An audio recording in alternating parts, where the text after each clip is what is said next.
happy Saturday. I'm sure nobody's going to come on and watch this right now because it is like 70 something degrees outside here in Virginia Beach. Oh my gosh. Why did I decide to purge inside my house this week? It's going to be like almost 80 tomorrow, and it's what's today? November 12th. That's crazy. So I am going to get back to cleaning my house and purging, but I've just really been feeling this on my spirit today that I need to come on and I want to talk about normalizing something in your life. And so if you're watching this live, say hi. If you're watching this in a replay, let me know that you watched it. In the replay, I'd love to hear from you and love to hear your thoughts on this as well too.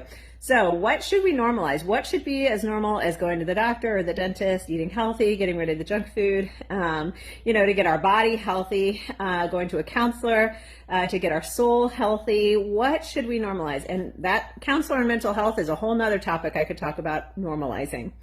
For those of you who've been watching my Facebook posts in the last few weeks, yep, I'm going to talk about deliverance, getting delivered. Now, if you don't like the word deliverance because it conjures up, maybe it conjures up scenes from The Exorcist that, we shouldn't have watched back in the 80s, exorcism, casting out demons, deliverance, maybe it's a little scary to you because there's a lot of videos on there and you can see a lot of big manifestations that can look scary to a lot of people. And I get that and I understand that.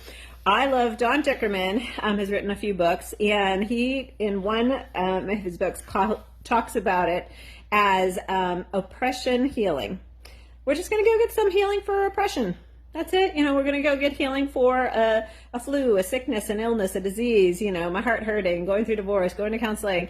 I'm going to go work out my body because it's, really kind of gotten apathetic and atrophying. And, we take care of those other areas of our life. Why are we not taking care of that spiritual side? We're going to church, we're getting fed, we're praying, we're putting on worship, all those things, but we're ignoring a very big, real realm.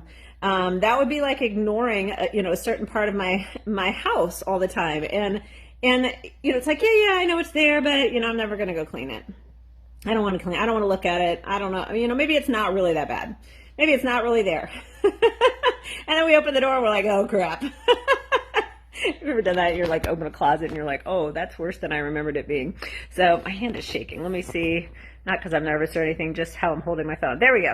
All right, so deliverance. So if you haven't seen my videos that I've posted, I think 3 videos now. One the day after, I went and had a deliverance session with my friends Frank and Christy Wentz, and they're doing this pretty much full time for free. They have money, I guess, coming in other ways. They're starting a ministry. We want to see people get set free.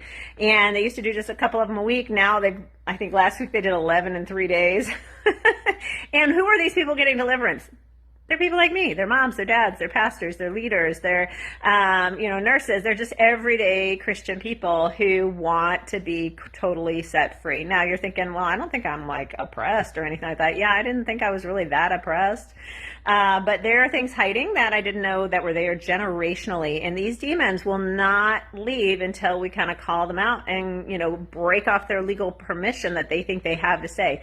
They don't have legal permission. That's the thing. They think they have legal permission. We might have opened a door a long time ago, because we got involved in a sin. We had some generational thing that they came in legally that way. But when we come to know the Lord, when we accept Christ, when we have Holy Spirit move in, and we are sealed, He is, He owns our spirit.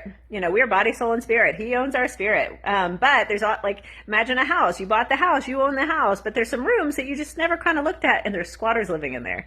And we could yell through the house, anybody here? Anybody here? Everybody? Nobody? Okay, I tell everybody's got to get out. You just got to get out. And they're just sitting going, she doesn't really know I'm here. I'm staying until she calls me out. And demons are like that. So getting deliverance, I want to normalize it. You don't have to have these big manifestations. Some people do, but we actually, as a Christian, if I am leading a deliverance session, Frank and Christy, we can command those demons to not cause crazy, hurtful manifestations. They don't have to. Now, there's oftentimes a lot of yawning, coughing. They come out a lot of times through the respiratory system. Sometimes mucus comes up, kind of gagging. People will talk about vomiting, but it's usually not what's in your stomach. It's this mucus. It's the demon that's coming up and out. Sometimes there's some little twitches or things like that. Like in my deliverance session, I could feel these little twitches in my muscles. It was very strange. One of the demons, they were telling him to gather all the little cohort demons that came with him, gather them all up, kind of magnetize to him, pack up your bags, put everything in order, and head on out. So it's like you're telling squatters, like, hey, Bob, Larry, Curly, Joe, get all your stuff, pack it up, and go back, fix everything you messed up. You punched a hole in the wall, fix that wall, and then you're out of here. And so when he said, drawing all these little demonic spirits to the main one, I felt a weird twitch in my right knee, a weird twitch in my back of my hip, like things that I can't make those muscles twitch on my own. It was weird feeling. Wasn't not hurtful, anything like that. So I want to normalize it because I want everybody to be free. I don't want people to continue to struggle with depression and anxiety and fear and sickness, illness, disease, destruction, all these things that keep coming in our lives, lust and sexual struggles and all these different things. Yes, we are a body. We have hormones and, I'm single. God made my body to feel things, my nerves to feel things. Hey, Lola. And, so we are body, we are soul, and we are spirit, and so we've got to deal with the whole, I'm a holistic practitioner, so to speak. We've got to deal with it all. So balancing our body and our hormones, getting good sleep, make sure we're eating well. If all our neurochemicals have kind of gotten out of whack, yes, we can work on those things, but don't ignore the spiritual side.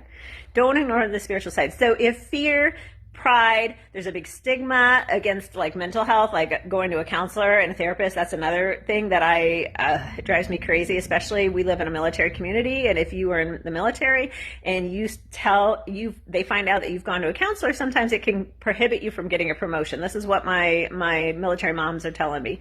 That's wrong. The military should almost mandate people go to counseling like monthly. Keep it clean.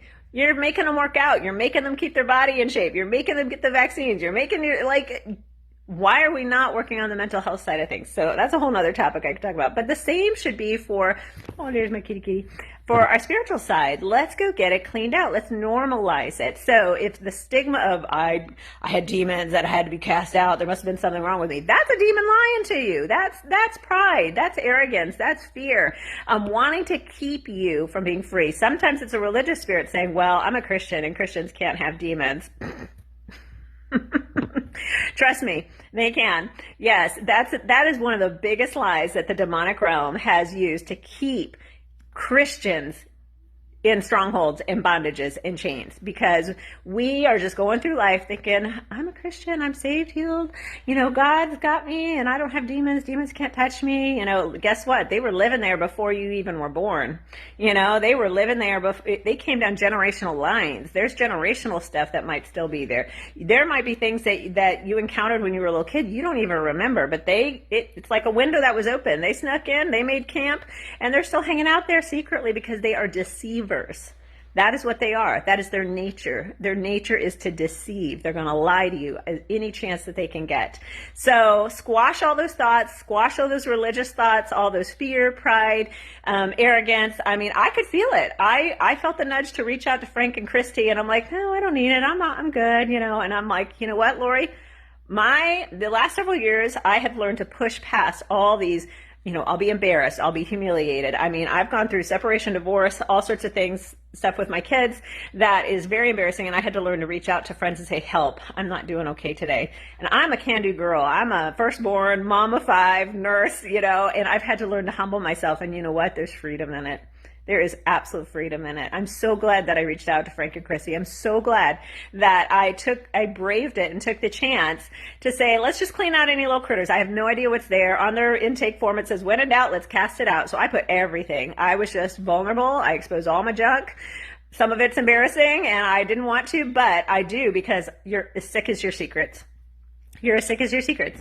And so because I shared my testimony, I've had two family members, a third that's going, a fourth that might go. I've had two best friends, husbands that have gone, other people who've said, thank you, Lori, for normalizing this because I want to be set free. There's things that I just feel like I'm hitting a brick wall when I'm trying to do XYZ. I feel like I just can't get past this. I'm feeling like foggy headed, confused. I'm struggling with lack of motivation, procrastination. Like if you're struggling with anything, if you don't wake up with hope, what's his name? Francis Frangipan says, that any area of your life that is not glistening with hope reveals a stronghold of the enemy. The enemy's involved there. So if you're having hopelessness in certain areas, let's see what's going on. Let's get it kicked out. Come on. So I love doing inner healing sessions, and because of what God has done in me and set me free so much, I can't just do an inner healing session anymore. It's really hard. I just want to dive into deliverance, and so I have just been doing that, and we've been seeing the demons getting out. They have been mad that they have been caught and they have been found out and that they no longer can stay. And is it a one and done thing? Do you go to a counselor once and you're all fixed? Do you go to the gym once and your body's all in shape? Do you go to the doctor once? No, so we live in a fallen, dirty world. There's always opportunities for invitation for that demonic in our life.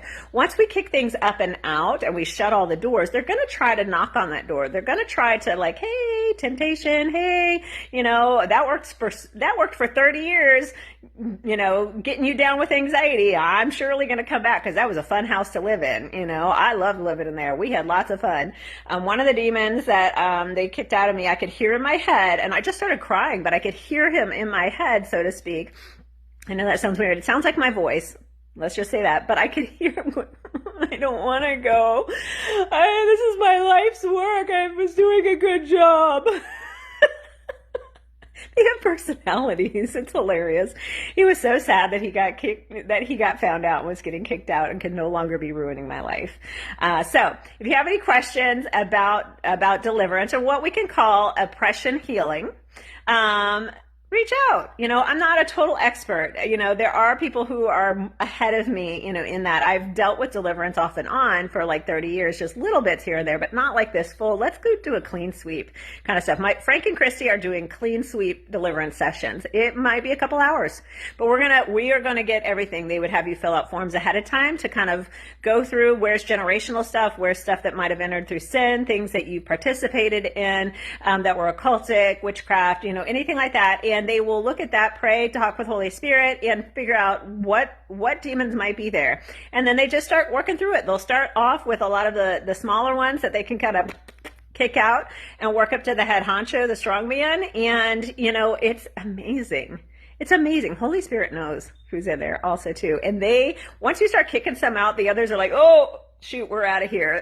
Especially the littler guys,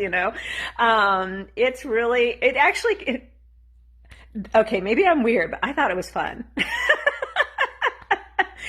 It's, because it's freeing. It's freeing. I have not felt this amazing in so long. Now, I was sick all last week, but internally, emotionally, my thought processes, the clarity, all those kinds of things, I have felt better than I have felt in a long time. It's been a rough 6 to 7 years for those who know my story and everything that I've walked through over the last 6 to 7 years.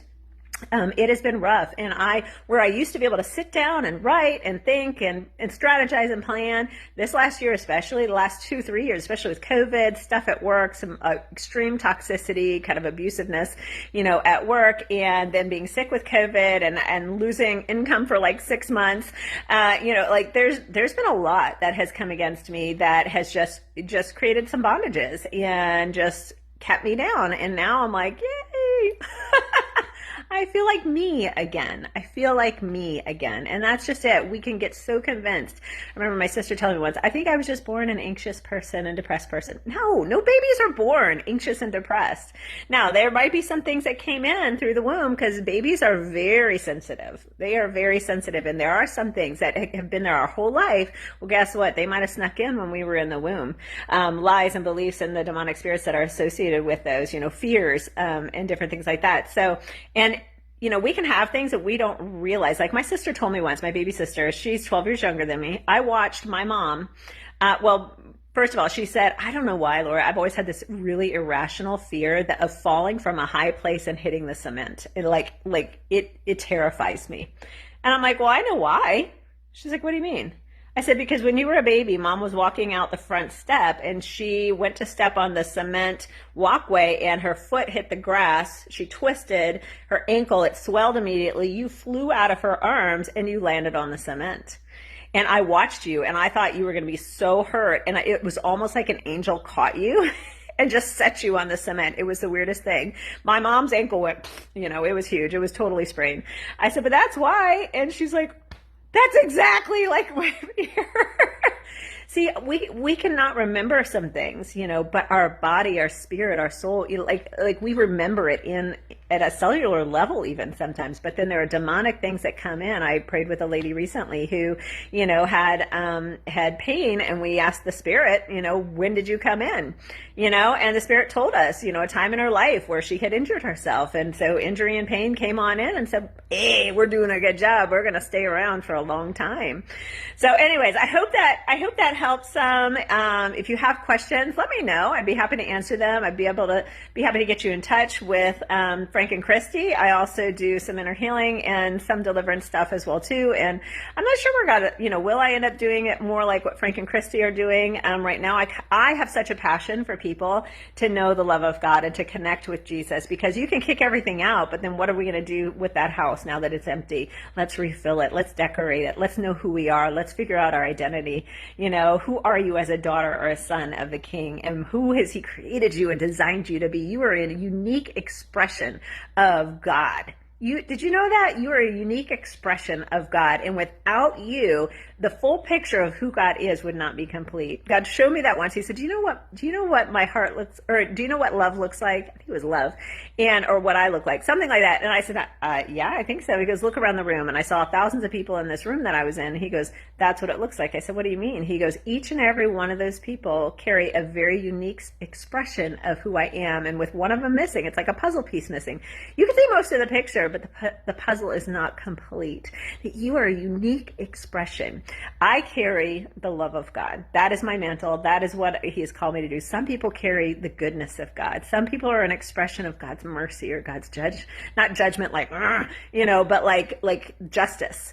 That we all carry unique expressions. Some of you guys are creative, artistic, and you can create beauty just like he did in this world. Not my gifting. Some of you are mothers and fathers, and you carry that mother and father heart, and when people get around you, they just feel kissed by Daddy God. That's more what I carry. So anyways, you're a unique expression. And so once you kick all those demons out, let's have some experiences with God. Let's dive in and have some experiences with God, because God is all about the experiential exchange. Let's get rid of our crap, give him all our thoughts, our lies, our beliefs, everything. We hand it to him. We say, God, what do you want to give me in return? And oh my gosh, he has truth that can set us free. He has truth that can fill us, equip us, strengthen us. I am a very different person today than I was even 5 years ago because of asking God even just this one simple question: who do you want to be for me today? And let him tell you. For months, he was my defender. I'm your defender. Shut up, Lori. I'm going to defend you. And he taught me, gave me an upgrade in my knowledge, in my experience of him defending me in some marriage issues that were going on. I want to be your sustainer. I want to be your provider. I want to be your daddy. I'm your daddy today. Let's have fun. I want to be your friend. I want to be your husband. I want to be your lover. He can be all sorts of things. He wants to give you upgrades. He's all about the relationship. And he wants to give you upgrades in his relationship with you each and every day.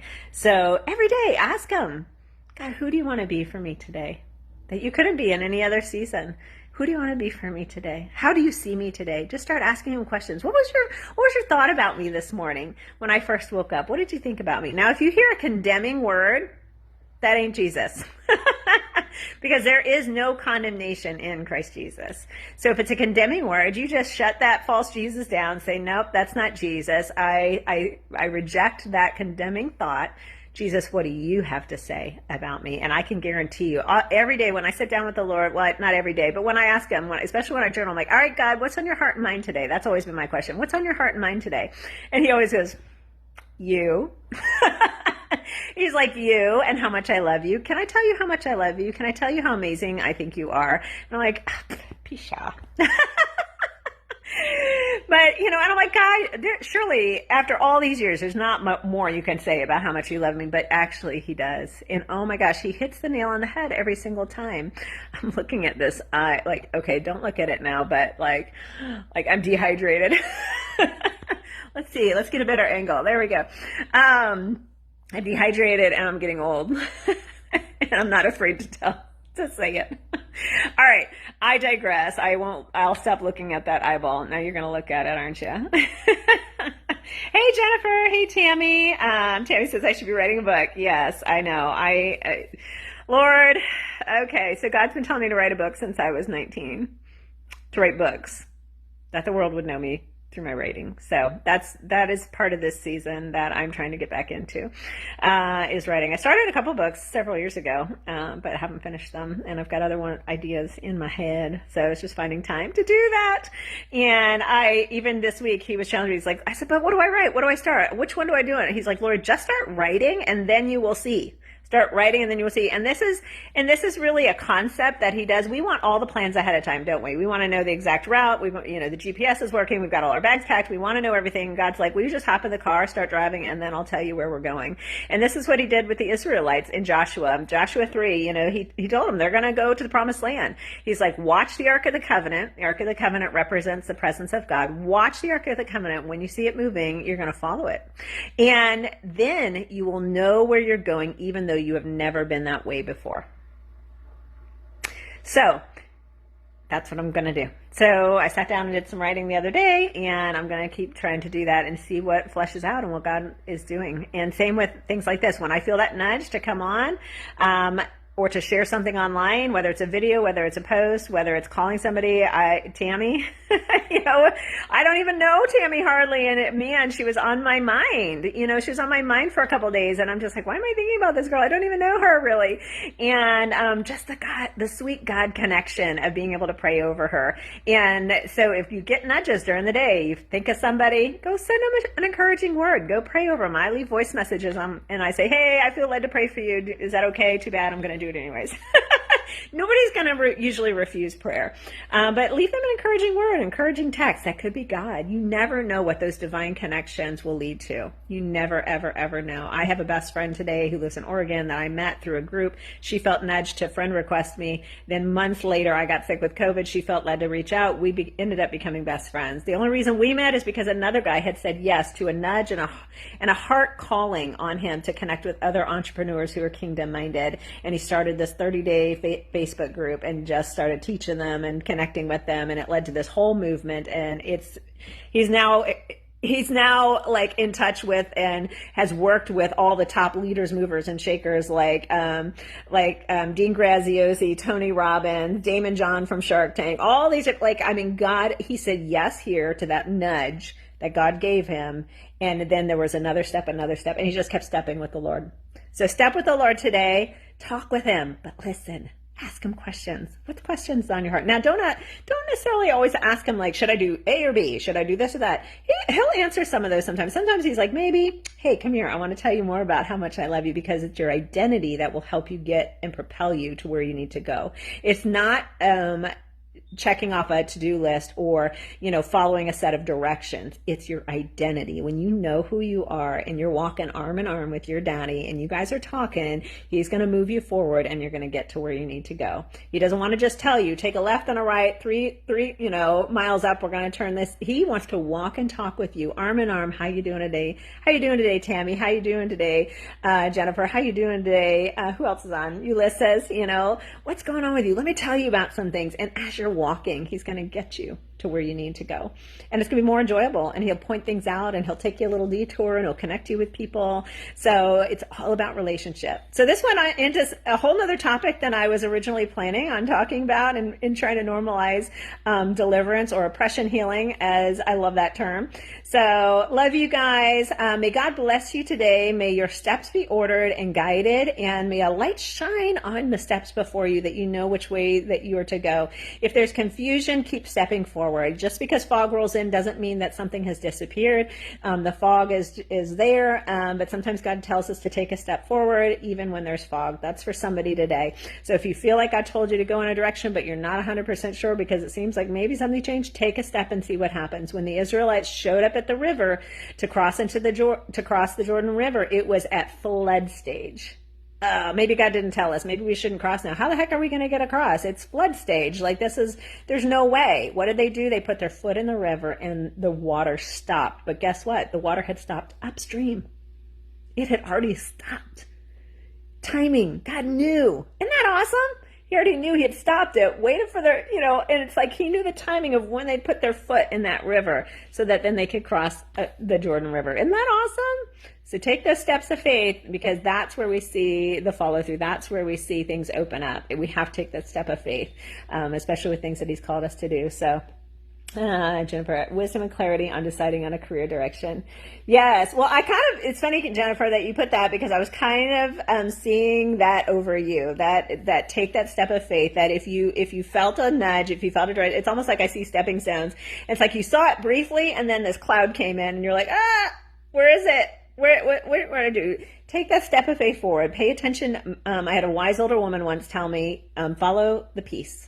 Follow the peace, because you're following the Prince of Peace.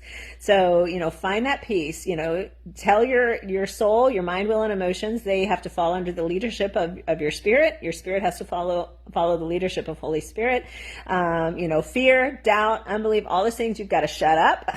You can't distract me. And Holy Spirit, just show me the next step to take, just the next step. And you put out feelers. What's the worst case scenario? You put out feelers, you put out some resumes, and God, shut the doors that you want shut, open the doors that you want open. So yeah, I'll be praying for wisdom and clarity, but it comes sometimes in the movement forward, not in the waiting behind. Like in Joshua in that verse, you need to step out, follow the ark, and then as you're going, then you will know which way you're going, even though you've never been that way before.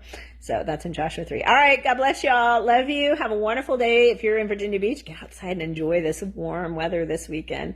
And think of me while I'm inside purging my house.